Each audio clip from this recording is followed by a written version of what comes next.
नमस्कार, श्री स्वामी समर्थ। आज शनिवार स्पेशल वरण भात, शेकटाच्या शेंगा, पापड असा मेनू होता।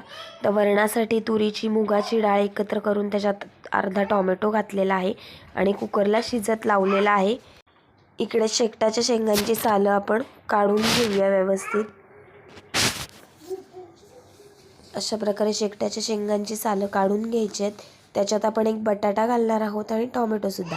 शेकटाच्या शेंगांची सालं काढून झाल्यावर ते आपण पाण्यामध्ये घालणार आहोत आणि बटाटा सुद्धा। एकीकडे वाटण्यासाठी खोबरं आणि कांदा मी भाजायला ठेवला होता आणि भाजीसाठी टोमॅटो कांदा चिरून घेऊया।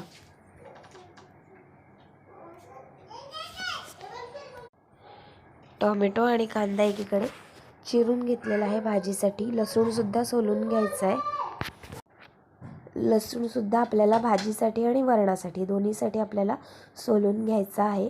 आणि इकडे तर मोठं एक गंमतच झाले, स्वयंपाक करता करता गॅसच संपला।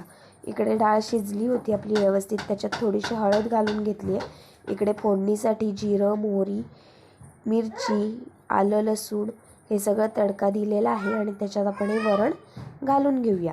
वरणाला तर छान उकळी येईपर्यंत वरण गॅसवर ठेवून द्यायचं।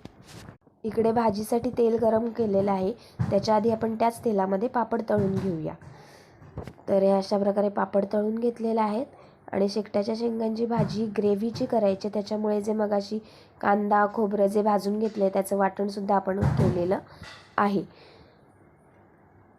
फोडणीमध्ये लसूण, कांदा आणि टोमॅटो घालून घेतलेला आहे। कांदा टोमॅटो व्यवस्थित मऊ झाला की त्याच्यामध्ये थोडंसं मीठ घातलं आहे। मीठ व्यवस्थित मिक्स झालं की त्याच्यामध्ये जगभरातले मसाले घाला, तुम्ही केलेलं जे वाटण आहे ते ॲड करा, थोडंसं पाणी घाला आणि मग आपल्या शेंगा बटाटे जे काही मिक्स आहेत ते याच्यामध्ये अशा प्रकारे घाला। अशी प्रकारे आपल्या 1-2 वाफ काढून घ्या, तुमची भाजी तयार आहे।